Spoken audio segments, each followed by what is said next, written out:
Mr. Happy Living here, and I'm happy to be broadcasting from WITV7 in the beautiful Queen City, Charlotte, North Carolina, USA. Hey friends, will you join me for just a minute and imagine how wonderful you'd feel living the life you were put on this planet to live, doing work you love, with people you love and places you love, and all the while creating something of real value to others. That's what I call a life of significance, and I can tell you it makes a very happy life. And I'm here today with a final report on what we called our special series, Project Thanksgiving in Marshall. Part 1 we called the idea. Part 2 we called the collaboration. And this is part 3, and we're simply calling it the event. And today I want to share with you the ups, the downs, the twists, the turns, and some unforgettable moments of bringing hope and love to the resilient people of Marshall, North Carolina, a community hit very hard by Hurricane Helene on September 26, 2024. What began as a clearly defined project about delivering gifts and food and creating a celebration for the good people of Marshall became a meandering project about faith and resilience and the power of coming together to serve others. I'm going to share what happened, what worked well, what didn't work at all, and what we learned along the way. So when we started planning Project Thanksgiving in Marshall, we had this grand vision. We'd create a great big community celebration filled with warmth and laughter and gratitude and goodness all around. We wanted to come together with the people of Marshall to honor their tenacity and let them know just how much they are loved, even by people they don't even know. But as often happens, our plans didn't work out exactly how we had imagined. Many of the elements that we carefully planned for and hoped for just didn't work out at all. Dead ends, failed ideas became a regular part of the process. I got to tell you, it was frustrating, very frustrating, when a happy expectation wasn't achieved. So here's what worked. We raised enough money to donate 10 tables and 40 chairs and make a donation of nearly $900 to the Madison County Arts Council to help restore the WART broadcasting studio that was completely wiped out by the hurricane.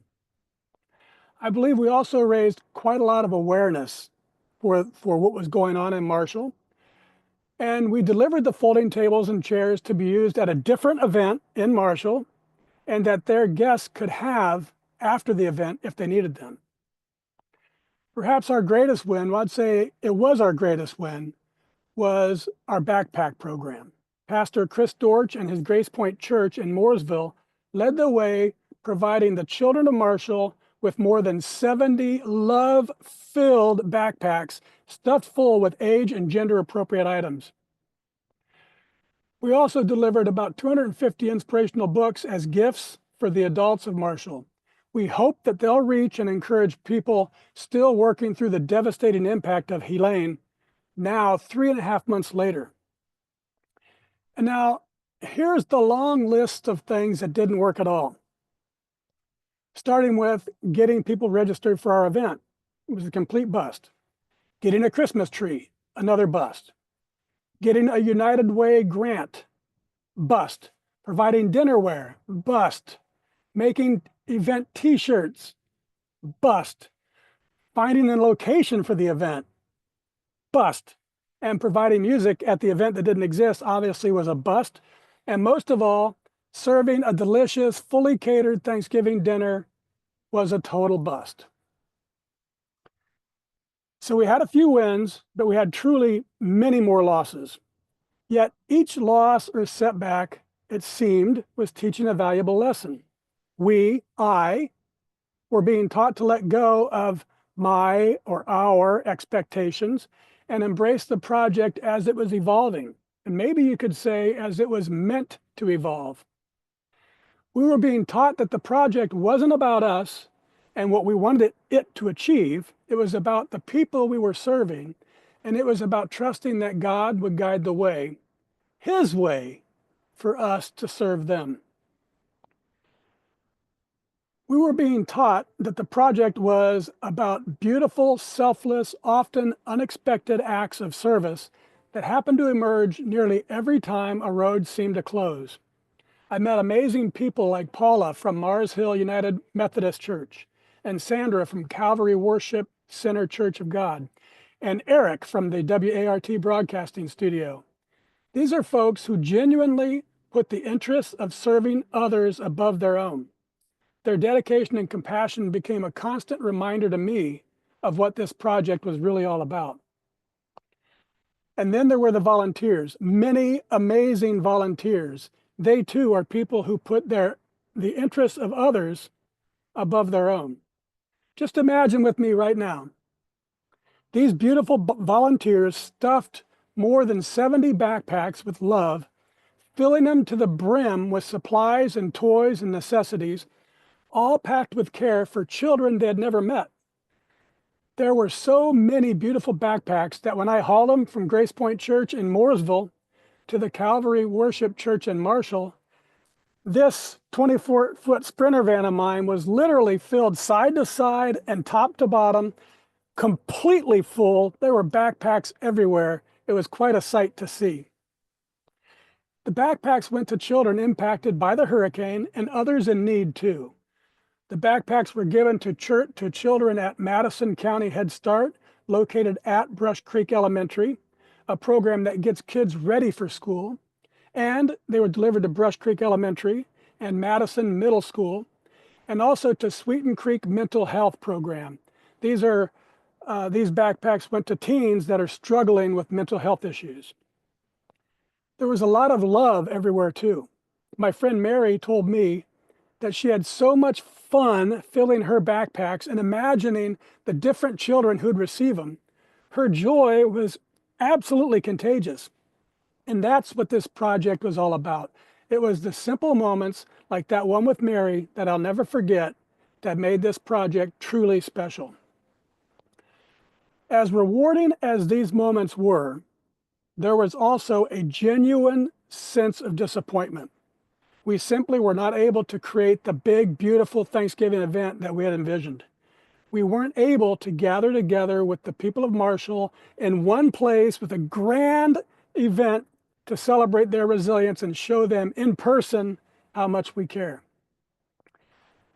That was hard for me. It was hard for me to let go of something I'd been dreaming about.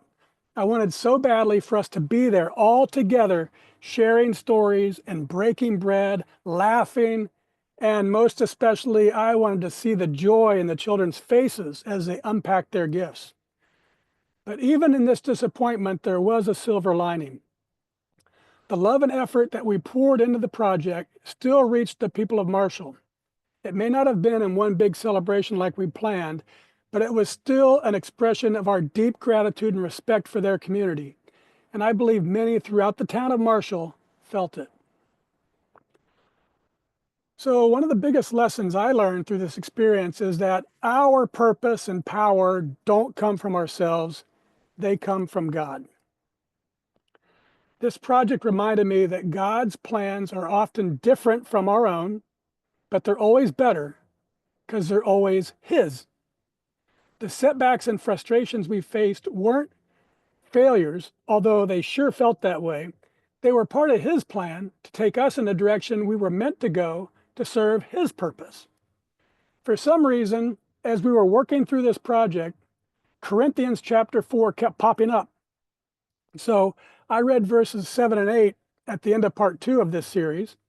And as I was preparing for this episode, part 3, verses 6 and 7 came to me. So verse 6 says, "For it is the God who commanded light to shine out of the darkness, who has shone in our hearts to give the light in the knowledge of the glory of God in the face of Jesus Christ." Then verses 7 and 8 continue. "But we have these treasures in earthen vessels, that the excellence of the power may be of God and not of us." So there it is. Our purpose and power come from God. And it continues, "We are hard pressed on every side, yet not crushed. We are perplexed, but not in despair." Sounds like we're going to face some disappointments, but that we should just keep walking through it. These verses became my anchor and my guide. They reminded me that the true power of this project wasn't in our plans or our efforts or our expectations. No, the true power behind this entire project, from the very beginning until the very end, was the way God worked through us to serve his purpose. So as we wrap up this series, I want to take a minute to thank every single person out there who contributed to the project Thanksgiving in Marshall. Whether you packed a backpack or a few, said a prayer, donated money, simply shared words of encouragement, or sent a bunch of towels from Mike Lindell's season-ending clearance sale, your efforts made a difference. This project has shown me that even when things don't go as planned, the spirit of giving and serving others always shines through because it is God himself that's providing that light. This project has taught me that it's not about perfect execution of a well thought out plan. It's about persistence and faith and love.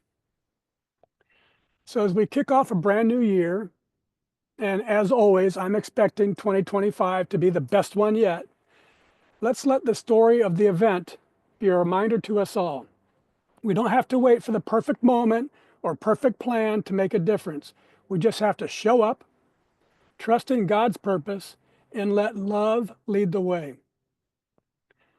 Now, before I go, I'd like to share a quote and a letter and a poem about the labor of love that we call Project Thanksgiving in Marshall. The poem first. It's called The Heart of Marshall, and it goes like this. In Marshall's heart, a storm once raged, but love and hope took center stage. With backpacks filled and spirits high, the stars returned to Marshall's sky. Though plans had turned, the mission stayed. Hands reached out and kindness played. With gifts and acts and hearts aligned, rose Marshall strong, love defined. So hear the tale, this journey bright, of giving grace and sharing light on something significant. Come take your place and witness Marshall's warm embrace. And now a beautiful letter of gratitude that we received. It read, my name is Barbara, and I'd like to say thank you for the backpack full of things for my grandson. He received it today in the Head Start program at Brush Creek. He was so excited to get it. I told him he should be grateful. He should be very grateful for it. This is the season for helping others. He's 4 years old and his name is Mateo. I'm his grandma. Due to his parents working their jobs, I keep him all the time except for 2 days a month. His parents live in Tennessee. Mateo is a blessing to me. I take him to church. I'm trying to teach him right from wrong. I tell him Christmas isn't about gifts, it's about the birth of Jesus Christ, and what a blessing. Then she says, I could use your prayers. I'm not young. And she says, thank you all so much. Mateo will be able to use everything that was included in the backpack. God bless all of you. I hope many blessings come your way. So, wow, thank you, Barbara, and God bless you too. Mateo is very lucky to have such a wonderful and caring grandma.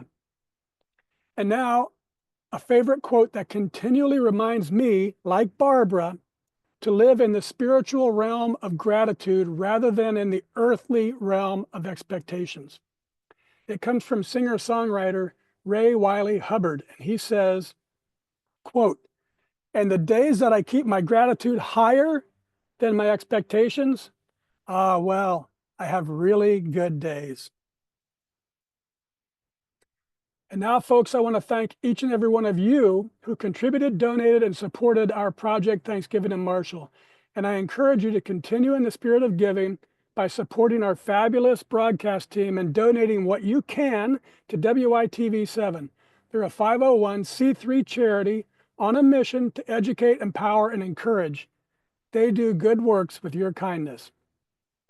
And I especially want to thank Roger Linhart and Pastor Chris Dortch and Matt Bennett and Bill Welsh and Reverend Dusty Black and Robel Mamo and Nikki Stewart and authors Anthony Copeland Parker, Trace Embry, Ming Wang, Freddie Jackson, and my dad, Dr. Paul Gersper, And I want to thank Libby and Larry Greer and Pastor Rusty Smart and Paula Dempsey and Sandra Blackwell and Eric Hubner. I also want to thank WITV7 for hosting and promoting our show so we can keep reaching folks just like you, ready to create your own extraordinary lives.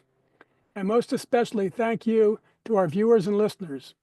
I love you, and I want you to be really, truly, deeply happy. So go to happyliving.com right now and download our free mini but mighty ebook called Making Your Mark of Significance. And once you read it, and it only takes about 30 minutes or so, then give some thought to what we can do together, you and me, to improve the happy of your world one person at a time. Till next time, I'm Matt Gersper. You are awesome, and this is the Something Significant Show. And we're out.